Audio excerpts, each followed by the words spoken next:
Bago ang lahat, shoutout po sa lahat ng nanonood sa mga video upload ko. Bago ang lahat, atin pong tatalakayin ang mga reactor at basher na naging stalker na ni Medeth.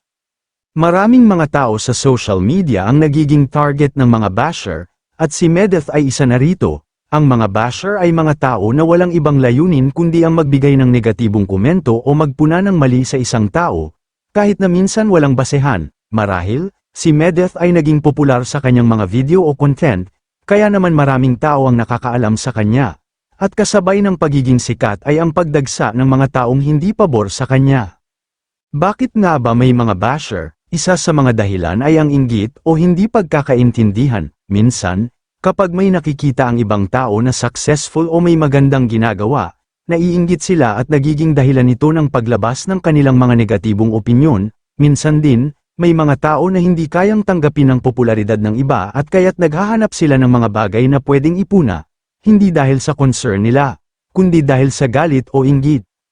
Sa kabilang banda, may mga reactor naman na patuloy na nagmamasid at nagbibigay ng kanilang opinyon sa mga video na ina-upload ni Medeth. Karaniwan, ang mga reactor ay may layunin na magbigay ng review o feedback sa content ng mga kilalang tao, tulad ng pag-analyze ng mga video, pagbibigay ng mga komentaryo, o simpleng pagbabahagi ng kanilang opinyon. Subalit, minsan, nagiging sobra ang kanilang mga puna at tila may halong pandidiri o pagsira sa reputasyon ng isang tao. Ito ang isa sa mga dahilan kung bakit tila may mga reactor na laging nagbabantay sa bawat galaw ni Medeth.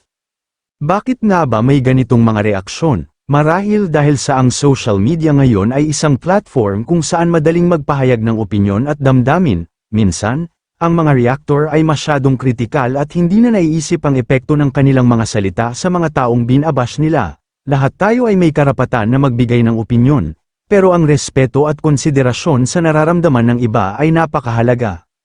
Sa makatuwid, si Medeth ay kailangang maging matatag sa kabila ng mga basher at mga anti-Medeth reactor. Mahalagang tandaan na hindi lahat ng opinyon ay may basehan, at hindi lahat ng puna ay makakatulong sa pagpapabuti ng isang tao. Ang mahalaga ay manatiling tapat sa sarili at patuloy na gawin ang mga bagay na makapagpapasaya sa sarili at makikinabang ang iba. Hanggang sa muli kong video, maraming salamat po sa inyo.